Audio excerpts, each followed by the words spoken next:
लीजिए कहना है ए दीदी कि खा के पान जान जानी तू हमारा हो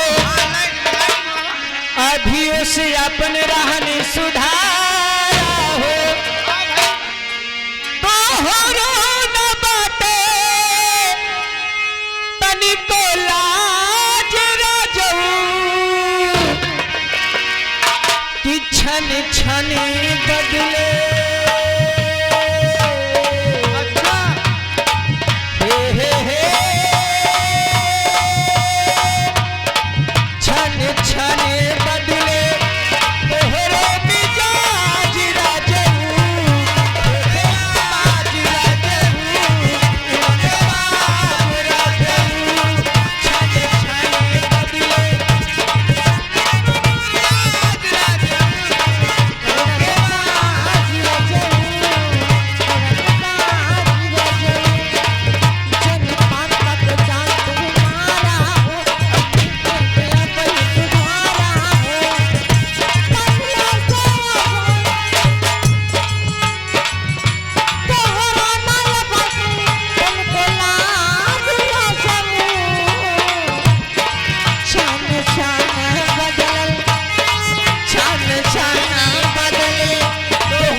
आप चला चली ऐसे मजा आए जब तक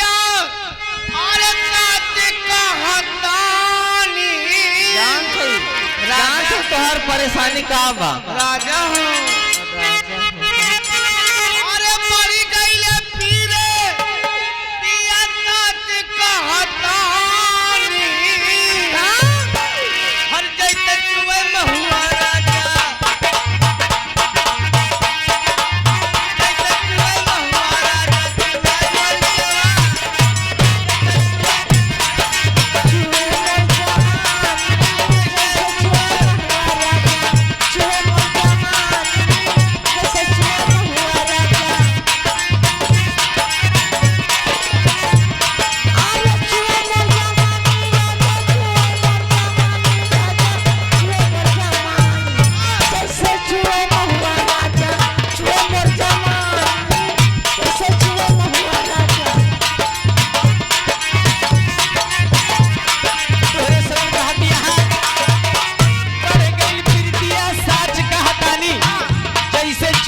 जैसे कि हमरे मन से धू हमरे लगे ना सोती आए कहाँ हो?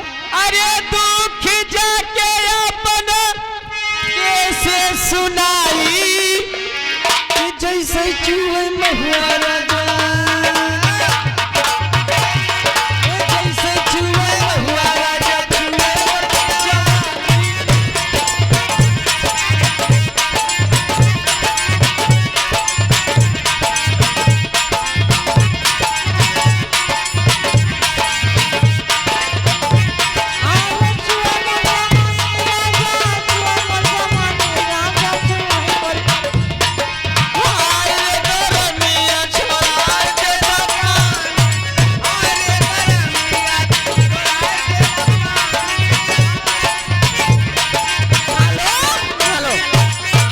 राजाराम जी, राजाराम मिस्त्री जी, राजाराम मिस्त्री में जोड़े चल कर मैं आपकी तरफ से ये 20 रुपया पुरस्कार हमें तस्वीर बारंबार नमस्कार गीत की फरमाइश गजल कहना है। हर निगाहें मिला के बदल जाने वाले हमें तुमसे कोई शिकायत नहीं है।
चला पारी पारी हो तबे मजा आई। हाँ जान सही। हाँ तो हर जवानी बहुत हाँ बस मना।